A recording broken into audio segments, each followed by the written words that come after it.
Katanya boleh bermajlis kepada siapa saja selama yang disampaikan Quran dan hadis. Rasulullah bersabda,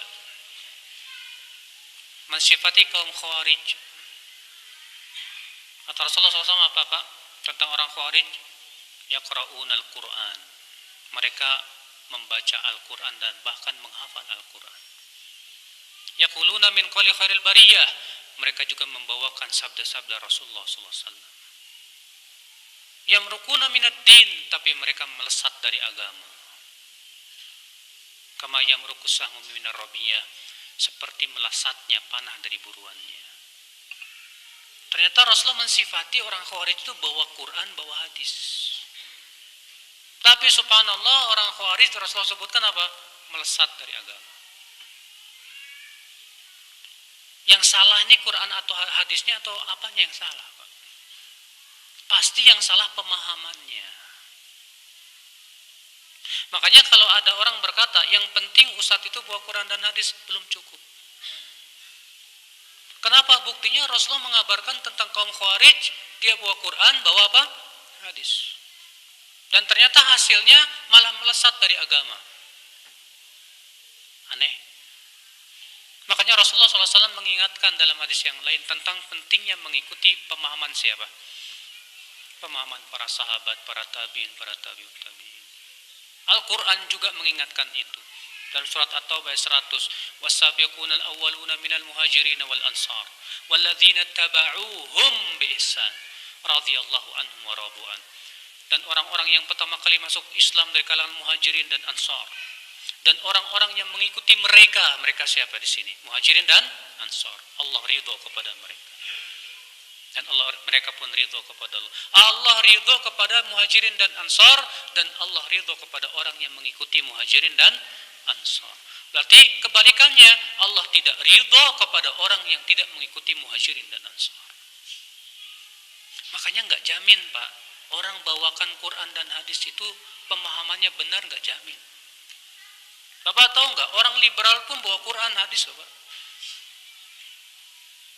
Orang liberal untuk mengatakan plural, semua agama sama, itu ditetapkan oleh Al-Quran kata mereka.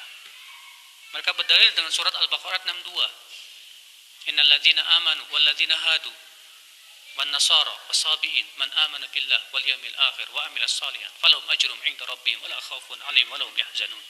Sungguhnya orang yang beriman, Yahudi, Nasrani, Sabiin, siapa yang beriman kepada Allah dan kehidupan akhirat, surga. Tuh lihat. Jadi sebenarnya semuanya masuk surga, cuma caranya aja beda-beda. Kita katakan ini yang salah ayatnya apa pemahamannya ya? Gak mungkin yang salah ayatnya Pak, pasti pemahamannya yang salah. Makanya dari itulah ya akhi, ya, gak cukup kita katakan yang penting dia bawa Quran dan hadis. Kita katakan kita lihat pemahamannya sesuai dengan pemahaman siapa. Kalau dia pahami dengan akalnya sendiri, bahaya Pak, bahaya.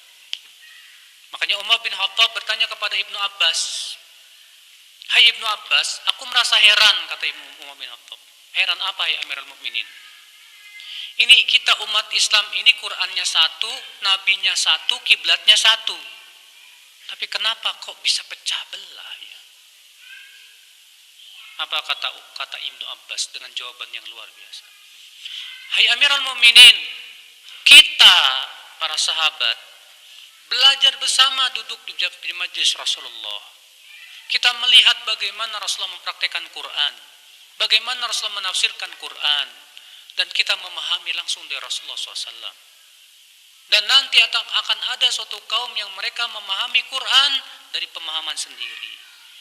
Kalau mereka sudah memahami dengan pemahaman sendiri, ikhtalafu, saat itu mereka pasti berselisih. Subhanallah, jawaban Ibnu Abbas radhiyallahu anhu. Makanya akhi, sebaik-baik pemahaman siapa? Sahabat. Ya. Itu yang sudah terjamin. Ya udah, kita gali pemahaman para sahabat dalam kitab-kitab para ulama banyak, alhamdulillah. Maka setiap akidah yang tidak sesuai dengan akidah sahabat wajib kita tolak. Ya. Setiap pemahaman agama, pemahaman terhadap Al-Quran dan hadis yang tidak sesuai dengan pemahaman para sahabat, wajib kita tolak. Karena itu pasti salah. Ikhwatul Islam azan ya Allah wa yakum. Ya, saya pernah Pak waktu Jumatan di Jakarta itu ada seorang khatib membawakan ayat dan menafsirkan ayat. Innamat taubatu 'ala Allah lilladzina ya'maluna su'a bijahalah. Sesungguhnya taubat di sisi Allah hanyalah untuk orang yang melakukan maksiat karena kebodohan. Apa kata dia? Berarti orang yang melakukan maksiat dalam keadaan dia tidak bodoh, tidak ada taubat buat dia. Berarti kalau kamu berbuat maksiat dalam keadaan kamu tahu itu maksiat, taubatmu tidak diterima sama Allah. Ajib, saya mendengar itu aneh sekali. Saya rujuk kitab-kitab tafsir, nggak ada satupun ulama yang berpendapat seperti itu. Yang ada kita dapati pendapat para sahabat bahwa ayat ini masuk padanya orang yang berbuat maksiat baik tahu maupun tidak tahu. Bahkan orang yang berbuat maksiat dalam keadaan itu tahu itu maksiat, itu bodoh itu orang. Iya nggak? Bodoh nggak Pak? Bodoh. Sama seperti saya katakan kepada Bapak, di gelas itu ada racunnya, jangan diminum. Udah tahu ada racun diminum juga. Boleh nggak saya bilang kepada Bapak, bodoh kamu tuh. Udah tahu ada cara racun, kok diminum. Maka kita katakan orang kepada orang berbuat maksiat, bodoh kamu itu. Sudah tahu maksiat menjerumuskan ke neraka, kok dilakukan juga. Bodoh tidak Pak? Bodoh. Nah itulah yang akhwal Islam. Jadinya ngaco. Kalau memahami dengan pemahaman sendiri ngaco jadinya. Ada lagi orang bawain hadis, man mata walaysa fi unuqi bai'ah mata mitatan jahiliyah. Siapa yang meninggal dalam keadaan tidak berbaiat, matinya bangkai jahiliyah. Akhirnya apa coba? Dia bikin kelompok, bikin imam, kemudian mengatakan apa? Siapa yang enggak mau baiat sama imam saya, matinya bangkai jahiliyah. Dan di Indonesia banyak kayak gini Pak. Ada kelompok ini puluhan, dan masing-masing dalilnya itu lagi. Yang jadi masalah pemahamannya yang benar apa yang kayak gimana ini.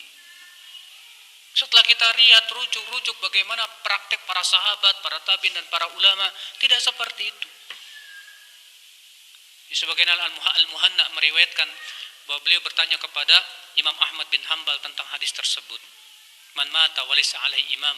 Siapa yang meninggal dalam keadaan tidak punya imam, tidak berbaiat kepada imam, matinya bangkai jahiliyah. Maksudnya apa Imam Ahmad? Apa kata Imam Ahmad? Atadrimal imam. Tahu enggak siapa yang imam yang dimaksud dalam hadis tersebut? Hu an yaqula kullu muslim hadza imam.